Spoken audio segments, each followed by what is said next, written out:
চলেন আজকের ব্লগটা কিভাবে সাজিয়েছে ছোট বোন সেটাই শেয়ার করব।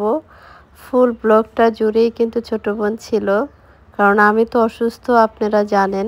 তো আমার জন্য সবাই দোয়া করবেন।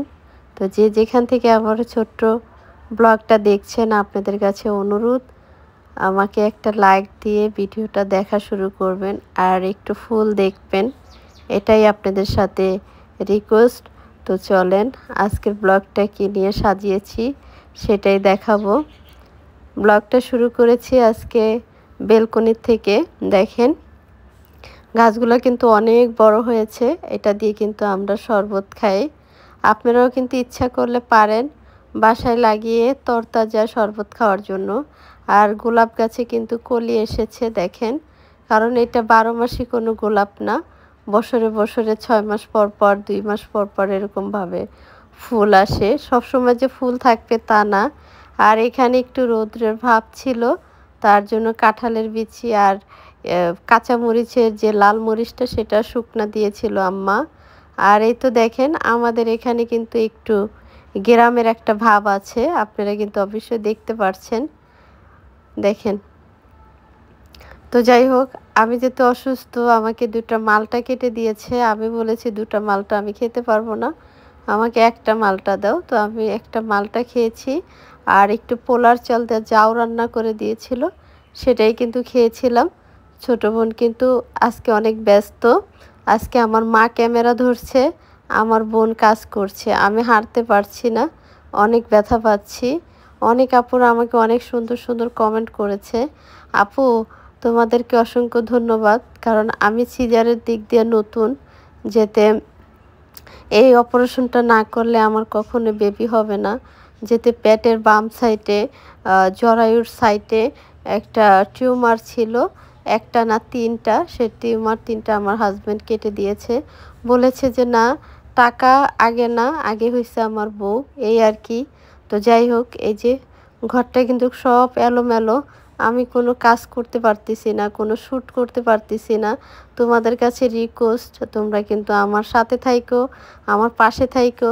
এই সময় যদি তোমরা আমার পাশে না থাকো তাহলে বুঝতে পারবো যে আসলেই তোমরা আমাকে ভালোবাসোনি।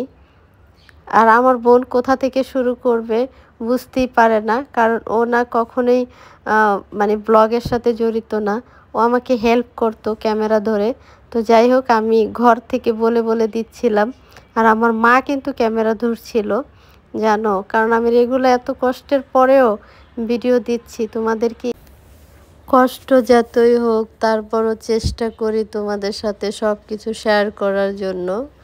আর এই তো দেখো আমি বসতে পারতেছিলাম না, তারপরও ছোট বোনকে একটু হেল্প করতেছিলাম।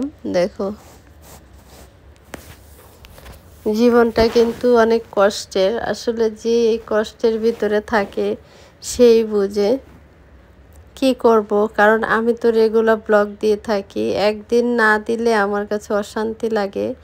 যখন আমার চ্যানেলটার মানে ভালো একটা পর্যায়ে যাবে, আমার চ্যানেলটা কিন্তু একদম ডিডেবল একটা চ্যানেল ছিল। তো যাই হোক, আলহামদুলিল্লাহ একটু ভালোর দিকে আসছে এই তো। আর এই যে কার্পু মাছটা নিয়েছে রান্না করার জন্য, এখন একে পিস পিস করা হবে। মাছটা কিন্তু আসলেই খুব তাজা, খুব সুন্দর লাগতেছিল। দেখো মাছটায় কিন্তু অনেক ডিমটা কিন্তু আমার কাছে অনেক ভালো লাগে। দেখো এই তো দেখো কত বড় একটা ডিম হয়েছে, মানে পিস পিস করে নিয়েছে, এটা রান্নার জন্য রেডি করেছে আজকে।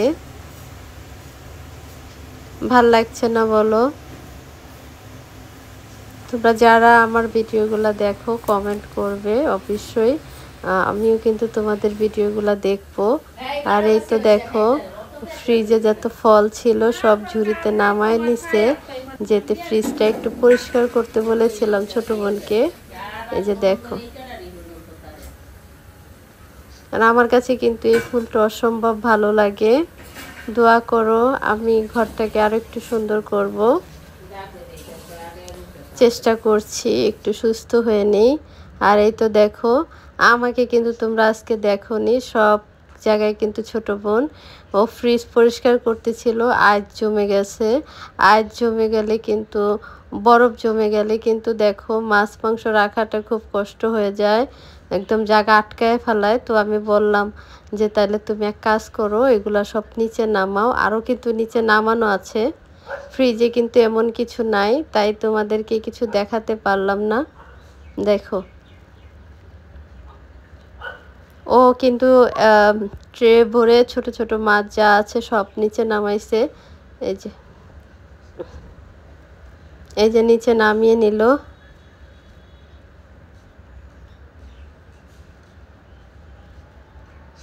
আর এই যে তোমাদেরকে দেখিয়ে দিলাম, কিছু নাই কিন্তু ফ্রিজে। তো ওখান থেকে কিন্তু ছোট বোন আমাকে দেখো আম কেটে দিয়েছে, মালটা কেটে দিয়েছে, ড্রাগন কেটে দিয়েছে, বলছে যে তুমি বসে বসে খাও, কিছু করতে হবে না। আর এদিক দিয়ে না আবারও ছোট মাছ বসিয়ে দিয়েছে। দেখো ছোট মাছ কিন্তু আমার অনেক পছন্দ, ছোট মাছটা একদম ভুনা করে নেবে। ধইনা পাতা দিয়ে ভুনা করলে কিন্তু অনেক মজা, সেটা তো তোমরা জানো।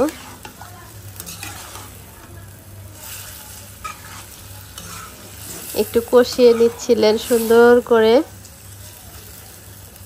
জানি না আমার আপুদের কি হয়েছে, আমার সাথে কিসের শত্রুতা, আমি আর আমার আপুরা কেন এইভাবে রাগ করে আমার সাথে মুখ ফিরিয়ে নিয়েছে আমি জানি না। আর এই তো ছোটো মাছ হয়ে গেছে, আর এখানে ভেন্ডি ভাজি দিয়েছে, আমার জন্য সবজি রান্না করতেছিল, আর লাল শাক ভাজি তো অবশ্যই করে নিয়েছে। এই আর এখানে কিন্তু দেখো ডাল বসিয়ে দিচ্ছিলেন। আর এখানে নিয়েছে গরুর পায়া, এগুলা তারা খাবে, এটা কিন্তু আমার খাবার না। তো গরুর পায়াটা রান্না করে নেবে। এখানে একটু কম হয়েছে, তো ভাবলো যে আরেকটু দিয়ে দেখ, এই যে তো আরেকটু দিয়ে দিয়েছি। তো তোমাদেরকে দেখিয়ে দিলাম, তোমরা যে যেখান থেকে আমার ভিডিওটা দেখছো কমেন্টে জানাবে।